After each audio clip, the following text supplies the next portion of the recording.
What's up guys, Gavin here. Today I'm doing an Armed Dragon and Rokket deck profile. This is a 60 card deck which combines two of my favorite dragon archetypes, and to be honest it's a blast to play. It's not the most competitive, but you'll definitely have a lot of fun with this one. And without any further ado, what I'm going to do is I'm going to go into the deck profile, just kind of cover all the cards real quick, and then afterwards I'm going to do a more in-depth explanation on how the deck works. So if you already know how most of these cards work, you can just watch the first part. And if you need some explanations, go ahead and stick around for the second part. But anyways, let's get going. Okay, to start for the main deck, playing 3 copies of Armed Dragon Thunder level 3, 3 copies of Armed Dragon level 5, 3 copies of Armed Dragon Thunder level 7, and 1 copy of each of the Armed Dragon level 10s. So 1 copy of Thunder, 1 copy of White, and 1 copy of the OG. Then for a little bit more access to the Armed Dragon stuff, we are playing 3 copies of Artillery Catapult Turtle to give us access to the level 5. And for our Rokket engine, we're playing 3 copies of Rokket Tracer, and 2 copies of Silver Rokket, and 1 copy of the Rokket Synchron. And then we are playing 2 copies of Starleech Seifert, and 3 copies of the Absorider Dragon, 3 copies of the Noctivision Dragon, and we are playing 1 copy of Black Metal Dragon, 1 copy of Red MD, and 1 copy of Dragunity Phalanx, and 1 copy of Lightning, Dragon Ruler of Drafts, and 1 copy of Tempest, Dragon Ruler of Storms. And for hand traps, we're playing 3 copies of Nibiru, and 2 copies of the Heavenly Zephyr Miradora. Onto the spells, playing 3 copies of Armed Dragon Flash, 2 copies of Armed Dragon Lightning, and 1 copy of Armed Dragon Blitz, 1 copy of White Veil, along with 3 copies of Quick Launch for our Rokket engine, and 3 copies of Boot Sector Launch, once again part of the Rokket engine, and 1 copy of Dragon Ravine. Playing 3 copies of World Legacy Guard Dragon, 1 copy of Dragunity Divine Lance, 1 copy of Gold Sark, and 3 copies of Dark Ruler No More. That's it for the main deck. Let's go on into the extra deck. For the extra deck, we're playing 2 copies of Striker Dragon, 1 copy of LP, 1 copy of Pisty, 1 copy of Dragunity Knight Romulus, 2 copies of Heraldic Seal of Heavenly Spheres, 1 copy of Quad Brawl Dragon, 1 copy of Delingerous, 1 copy of Apollosa, 1 copy of Boral Sword, and 1 copy of Unchained Abomination for the links. Then for the synchros, we're playing 1 copy of Draco Berserker of the Tenyi, and 1 copy of Borreload Savage. And lastly, for the 1 Nixies that we're playing 1 copy of number 11 Big Eye. So that's it for the extra deck. Let's go into a in-depth overlook at all these cards. Okay, to start for the in-depth look, we're playing 3 copies of the Armed Dragon Thunder level 3. So I guess I'll just explain how all the Armed Dragon monsters work. So the lower level ones have 2 effects where you can send themselves and 1 monster from your hand to the graveyard to essentially level themselves up into the next Armed Dragon monster, or the same one, or a lower level one. So they also have an effect where if they're sent by the effect of a dragon monster to the graveyard, so if they're sent for cost essentially by a dragon monster, they get to plus you in some way. So actually it's not really plussing because you are sending them to the graveyard, so they allow you to at least stay even on card advantage, which is nice. So Armed Dragon Thunder level 3 has the worst plussing effect because it only allows you to just draw a card, while the other ones allow you to search a card. So it's still not terrible, but definitely like the other ones a little bit more. So level 5, its plussing effect when it gets sent is allowing you to search a level 5 or higher wind monster from your deck to your hand, which is nice because most of the time you're going to search for the level 7, but it also allows you to search for something like a Tempest or a Miradora, so that's always nice to do. And then 3 copies of the level 7, and when level 7 is sent for cost, it gets to add you an Armed Dragon card from your deck to your hand, which is insanely good. That gives you a lot of flexibility. A lot of the times on the first turn, I like to grab an Arm Dragon Lightning because it has a decent protection effect for the Arm Dragon Thunder level 10, and it can allow you to actually give yourself an Arm Dragon monster back to use for Arm Dragon Thunder level 10's effect or Arm Dragon level 10's effect on your next turn or something. So it's actually quite a good card. And then one of each of the level 10s. So Arm Dragon Thunder level 10 has it has an effect where if it's summoned by an Arm Dragon monster's effect, it gains a bunch of effects based on how much attack it has. So basically the ones that it always has, as long as it has, its normal attack, it becomes Arm Dragon level 10 on the field. Control of it cannot switch. It can't be destroyed by battle. And once per turn, you can send one card from your hand to the graveyard and target one other card on the field and destroy it. And that's only during your opponent's turn, unfortunately. And then it also has the effect where if it has 10,000 or more attack, once per turn you can destroy all the other cards on the field. In this particular build, I am not doing anything to get this card up to 10,000 attack because, it's just seems not worth it to me. And this card would have to stick around for quite a while to do that, even with like the in-archetype trap card. I don't know. It just seems not worth it to me. Although it would be cool if they made it something that you could actually do like consistently, but I guess they were just afraid to make this card too good or something. Anyways, Arm Dragon level 10, the OG, it allows you to destroy all face-up monsters your opponent controls by sending one card from your hand to the graveyard. So your other Arm Dragons can plus off of their effects by using this card's effect, which is nice. And then Arm Dragon level 10 white, you banish Arm Dragon monsters in your graveyard equal to level 10. So you could banish a 3 and a 7, 2 5s, or one of the other level 10s to summon this card out. And this card searches White Veil, which isn't the greatest card, but I'm still playing it in the deck because it can help you out back row. It doesn't resolve super often, if I'm being honest, especially if you're playing against more competitive decks, but it's kind of cool when it does happen. And at the very least, this card's pretty easy to bring out. And also when you battle, you can pop a card on the field during the damage step, which is nice to be able to do as well. And for the rest of the support, we're playing Artillery Catapult Turtle. So this is one of the normal summons in the deck, and it can get you access to the Arm Dragon Thunder level 5. So if you have another Arm Dragon level 5 or level 7 in your hand and you use this card, it's actually quite good because then you can go ahead and rank it up into the level 10 without any problems, and you'll be able to keep your card advantage. I do not like to go into the Arm Dragon plays when I don't have like a level 5 or a level 7 in my hand, because then you're just negging hard on all of the Arm Dragons, and it's just not worth it because you want to have some follow-up plays with this deck. And then for the Rokket engine, 3 copies of Tracer, because Tracer's just the best one. It gives you access to your Guard Dragon plays. It gives you access to level 8 Synchro plays, and it's just a brilliant card, and no reason not to play it at 3. Summonable off quick launch as well. And then 2 copies of Silver Rokket. I'm not playing Recharger in this deck. I just don't feel like I really need the Rokket Recharger, and I like this card because it's actually quite a nice body, and it has the effect where if it gets targeted by a Link monster, then you can rip a card out of your opponent's extra deck. Although that does not come up super often in this deck, it's nice to be able to do it as well. And then 1 copy of Rokket Synchron. It's just another Rokket name that I like to play, and on your turns 2 and 3 maybe, you could go ahead and use this card to bring back an Absorado from your graveyard and go into a Synchro play from there as well.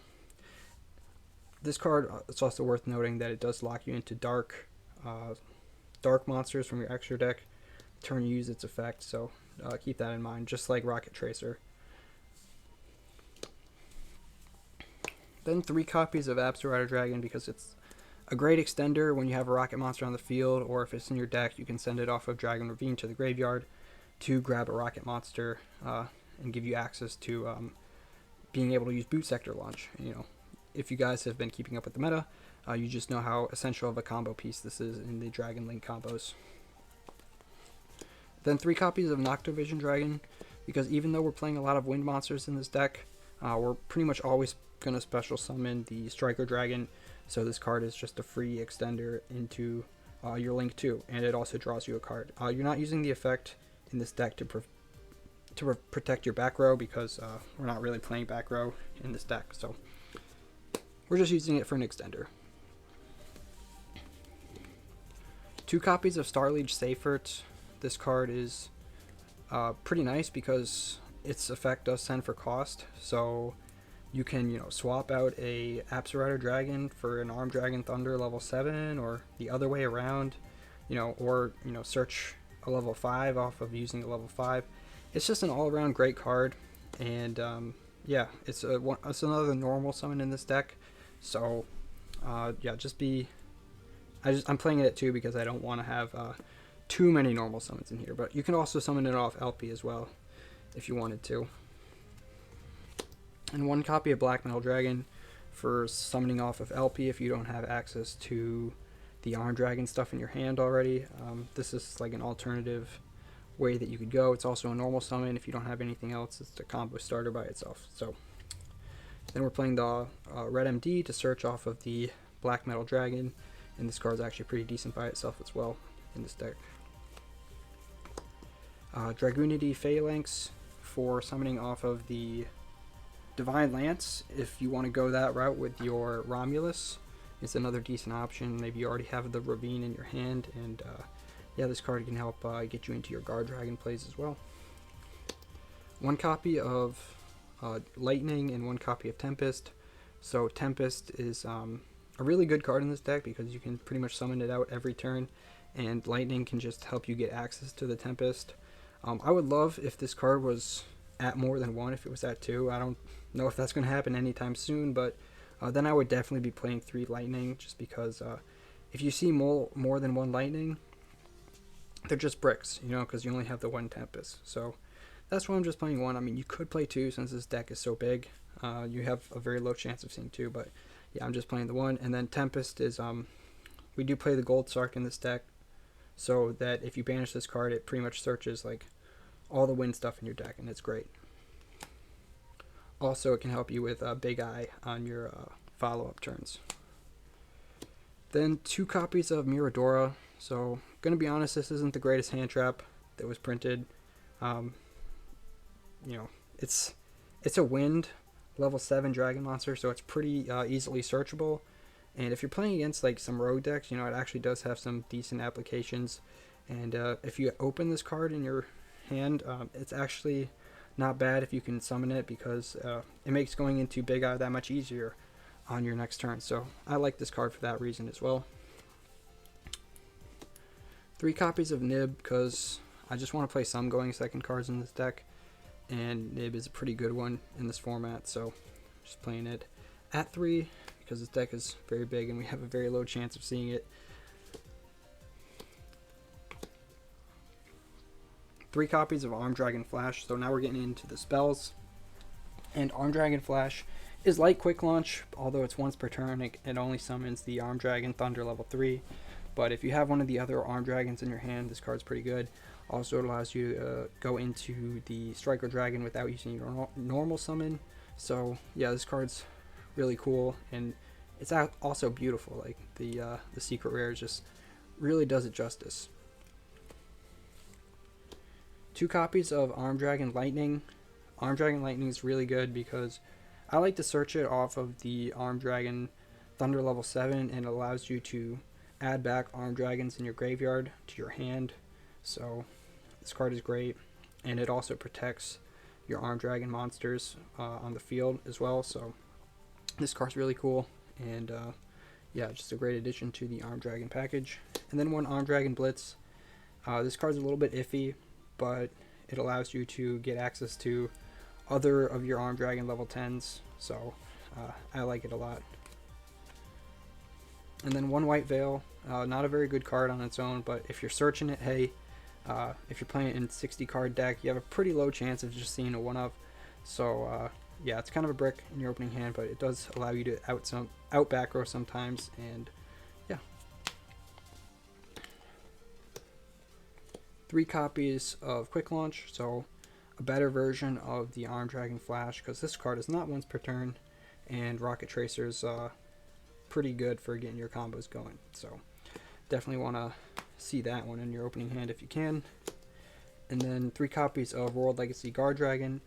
So this card allows you to go into Guard Dragon plays like Guard Dragon LP by itself without using another Link monster to another Link 1 monster to like help you get 2 arrows pointing to the same zone.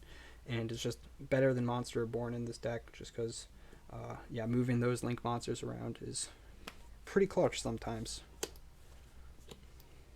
Oop.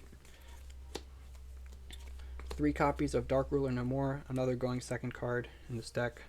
That's pretty nice to see if you're up against one of those decks that just puts up tons of negates in the form of monsters. Then 1 Gold Sark, so Gold Sark pretty much exclusively banishes the Tempest in your deck. That allows you to get access to pretty much whatever wind monster you want, and this card is really good because if the game lasts for 2 more turns, then you'll get the Tempest in your hand, and you know, Tempest is phenomenal in the grind game. 2 copies of Boot Sector Launch. We play enough rockets in this deck, I think, that having 2 of these is pretty good, because if you don't go into your second Striker Dragon on turn 1, you can search the other one. If you draw one of these, you can still, you know, search the other one off of Striker Dragon. And you know, I kind of like playing this card at 2, especially in a 60 card deck. It's not bad. So yeah, it allows you to you know, play more on your second turn as well, because a lot of the times you like to pop this card with the Rocket Tracer to go into more extra deck plays. But if you have another one of these, you can actually use its effect to summon out from the graveyard on later turns, and that can be really helpful as well. 1 copy of Ravine for searching off the Romulus and dumping dragons into the graveyard. And then lastly, the 1 copy of the Divine Lance for also searching off of Romulus. It's like an alternative to the Dragon Ravine, and it gets you access to the Phalanx in your deck, which is a decent extender. So that's it for the main deck. Let's do the extra deck. Okay, to start for the extra deck, we're playing 2 copies of Striker Dragon. So this card does have a target on its back for the next ban list, because it is quite good, and it adds a lot of consistency because it gives you access to Boot Sector Launch with just any level 4 or lower dragon monster, and also its other effect to destroy something on the field to add back a rocket monster from your graveyard to your hand is also really strong, and its link arrow is pointing in a good direction as well. So yeah, this card along with LP are probably going to get hit on the next ban list, either one or the other, or maybe even both. You know, as much as I love this deck and would like to think that Konami would be generous in not killing it off, I mean, they haven't been afraid to do that in the past, so we're just going to play them while we can and enjoy it. 2 copies, or 1 copy of each of the Guard Dragons, so LP and Pisty. This one summons from deck or hand, and this one summons from graveyard or banish pile, and just super strong cards. LP can allow you to get the, you know, the other half of your deck out. So if you're missing the Armed Dragons, if you haven't seen like a playable Armed Dragon card in your hand, but maybe you have another Armed Dragon in your hand, like a level 5 or 7, go ahead and get LP and get the level 3 out, and get a Armed Dragon Thunder level 10 onto your end board, and that's really cool. And then Guard Dragon Pisty for furthering your link plays or synchro plays or whatever you want to use the material for. And then Dragoonity Knight Romulus for searching the Ravine or the Divine Lance, which is a essential piece in the combo. And then 2 copies of Spheres, because this card is a non-targeting bounce and just a super good disruption, because it also brings a dragon out of your deck onto the field, and that can be quite strong as well.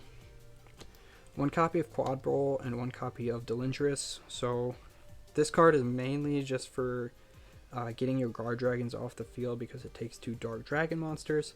So if you are locked into Dragon monsters or Dark monsters from the Tracer effect, this card can still get your guard dragons off the board. And then Quad Boral Dragon is just pretty good synergy with Delindrous Dragon as well. One copy of Unchained Abomination, so if you're locked into dark monsters, this card is pretty good disruption during your opponent's turn. One copy of Apollosa, Abode of the Goddess, so if you can get enough monsters onto the board without going locking yourself into dark, do it before your opponent can Nibiru you, although this deck really doesn't play around Nibiru very well, I'm going to be honest, so yeah, this card, make it when you can. It's a good addition to any end board, really. One copy of Boral Sword for, pushing damage and OTKs, and it's also a dark monster, so you don't have to worry about the dark lock from Tracer's effect. And for the synchros, Draco Berserker of the Tenyi. If you don't have like a Link 2 or something in your graveyard to make Boral Sword Dragon or Borreload Savage Dragon worth it, Tenyi's pretty good because it's a banishing effect, and it's also better for OTKs because it gets to attack twice. And then Borreload Savage Dragon, you guys, this card is very prevalent in the meta because of its generic Omni Negate effect, and it's a good addition to any first turn end board. And then lastly, for the 1 Xyz monster, we're playing the Big Eye because this deck plays plenty of level 7s, and Big Eye is just a really strong effect. I mean, you can't take those monsters that are immune to targeting, but if you Dark Roller your opponent's board, you can still do that as well. And Big Eye, there's plenty of monsters out there that are don't have targeting protection that Big Eye can still steal and really steal you the game. So that's it for the explanations.